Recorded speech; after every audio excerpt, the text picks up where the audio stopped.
अपमानजनक नहीं है। एक आजम खान साहब, उन्होंने एक अमर सिंह के बारे में ये दलाल शब्द का भी वजाहत की थी, मैं वो नहीं कर रहा हूँ कि वो दलाल नहीं कुछ और, याद है आपको? नहीं, तो मैं वो तो वजाहत नहीं कर रहा हूँ, वो तल्ख शब्द होगा जो ये डिजर्व करता है, जो आजम खान साहब ने अमर सिंह जी के शब्द यूज तो नहीं है ना, ये तो आप नहीं क्यों नहीं है, जो जिस चीज़ को एक्सप्लेन ही नहीं किया जा सकता। अभी आप एक कुत्ते को क्या बोलोगे? कुत्ता ही बोलोगे, क्या बोलोगे? पर इंसान के लिए तो कुत्ता नहीं बोल रहा ना। मैं कब बोल रहा हूँ? मैंने कोई किसी ईमानदार आदमी के लिए दलाल थोड़ी बोला, दलाल के लिए दलाल बोला।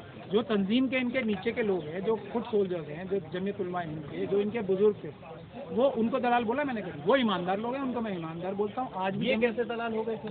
मैं उसकी वजह भी है ना मैंने, जो मनु महाराज के सर में पैर रखे और कहे कि मैं दावत देता हूँ सबको, ये सिर्फ और सिर्फ मनुवादी मानसिकता के लोग करते हैं। जो मनुवादी मानसिकता का है वो अपने आप को इस्लाम धर्म का मानने वाला ना दिखाए ना। ये है मेरी शिकायत। अगर ये कहें कि मैंने एक ऐसा धर्म बनाया है अपना, वो भारत का संविधान इजाजत देता है पूरी तरह से देता कि अपना नया मजहब बनाया है, मैं मनुवादी मुसलमान हूँ, वो भारत का संविधान पूरी इजाजत देता है इनको बनाने की। लेकिन ये जमीयत के उसमें, जो जमीयत जिसमें हमारे दादा ने काम किया है, जिसमें हमारे बुजुर्गों ने काम किया, कुर्बानियाँ दी हैं, संघर्ष किए हैं, उसके मेंबर से खड़े होकर ये बोले कि मनु के चरणों में हम सर रखते हैं और सबसे कहते हैं कि सर रखो, ये सबसे बड़ी। पर उनका कहने का मतलब आपने पूछा हमसे, यही मुझे सबसे बड़ी तकलीफ होती है। हाँ। उनका कहने का मतलब कुछ और है, जो वो कह रहे हैं वो नहीं है, कुछ और है। आप उनसे जाके आपने पूछा है कि उनके मन में क्या है? आपको क्या लगा, क्या समझा? हो सकता है मैं कुछ नहीं समझा, मैं कह रहा हूँ मैंने कुछ नहीं समझा, मैं सिर्फ जो बोला वो सुना और उसका मैंने जवाब दिया। कुछ समझ के तो आप रिप्लाई कर रहे हैं ना? हाँ, क्योंकि चरणों में सर रखना अगर आदम अलैहिस्सलाम के लिए बोले बिल्कुल जायज़ नहीं है, गलत नहीं, बिल्कुल ममनू है, शिर्क है। रसूलुल्लाह सल्लल्लाहु अलैहि वसल्लम के आगे भी सर झुकाना एकदम शिर्क है। तो हम तो उनको मानते हैं ना, तो उन्होंने हमें मजहब का गाइडलाइन दिया है, इस्लाम किस तरीके से फॉलो करना है वो रसूलुल्लाह ने बताया ना। उनके आगे अगर हम सर में हम भी नहीं दे सकते, उनके सामने सजदा नहीं कर सकते, तो मनु क्या कोई भी हो। तो ये बात खुले आम रिपीटेडली उन्होंने कही। इसके बाद में क्या मतलब समझी? उसके बाद कोई क्लैरिफिकेशन दी कि मैं बूढ़ा हो गया हूँ, मुझे याद नहीं रहा था, मेरा मतलब ये नहीं किया था, आज तक कोई क्लैरिफिकेशन दी नहीं दी ना, क्योंकि ये डायरेक्टिव है मोहन भागवत जी का, ये डायरेक्टिव है हर एक उस हिंदूवादी संगठन का जिसकी एक तहरीक चला रखे हैं, भारत को संविधान खत्म करके मनुस्मृति लागू करने की जो तहरीक मिशन चल रहा है, ये उसका हिस्सा है। ये उसको मना नहीं करेंगे, मैं बता रहा हूँ ना आपको, जब तक के पब्लिक इनके ऊपर दबाव डाल के कहलवाएगी नहीं। आज तक खुद मना करना चाहिए था ना, इतनी गंदी घिनौनी बात इन्होंने कही। क्यों कही है? मनु के बारे में क्यों कही है? क्योंकि हम लोगों ने जो SC ST OBC और माइनॉरिटीज के बीच में एकता बन रही है, वो क्यों बन रही है? कि हम लोग संविधान के मानने वाले हैं, वो लोग मनुस्मृति के मानने वाले हैं। हम संविधान के हिसाब से देश चलाना चाहते हैं, जो सभी धर्मों को आज़ादी से फॉलो करने की इजाज़त देगा, वो मनुस्मृति लागू कराना चाहता है। तो ये हमारे मन में फ़र्क है। इसकी वजह से देश के 88% लोग एक प्लेटफॉर्म पे आ रहे हैं। जो आपने स्वाइन के साथ मौर्य जी को देखा, अभी मैं कल बॉम्बे गया था, देखा आपने, तो उनको मारने काटने की बातें हो रही हैं। तो उसमें दरार डालने के लिए, मुसलमानों को मनु के पक्ष में दिखाने के लिए साजिश की है। यही MRM के लोग, मुस्लिम राष्ट्रीय मंच के लोग कहते हैं। अब आ जाइए दूसरी बात पे। इनको ओम और अल्लाह, इनके खुद जो नुमानी साहब हैं, उन्होंने फतवा दिया जब योगा डे की बात कर रही थी कि ओम को जो है का उच्चारण करना गैर इस्लामिक। अब इन्होंने ये फतवा ओवररूल कर दिया है। ये मजहबी पॉइंट ऑफ व्यू से बात है। और फिर ये मुसलमानों को बैठ के, मुसलमानों के सामने, अगर इनकी ऐसी मंशा थी कि मुसलमानों की पोजीशन क्लियर करनी है, तो जाके जो मनुवादी मानसिकता के लोग हैं उनको क्लियर करते ना। ये मुसलमानों की गैदरिंग करके ये बताना ओम और अल्लाह एक है, तो ये क्या अपने फॉलोअर्स को बता रहे थे कि आप ओम का उच्चारण करना शुरू करो? ये है बात। अब असली बात पे आ जाते हैं, भारत के संविधान पे क्यों नहीं चलते?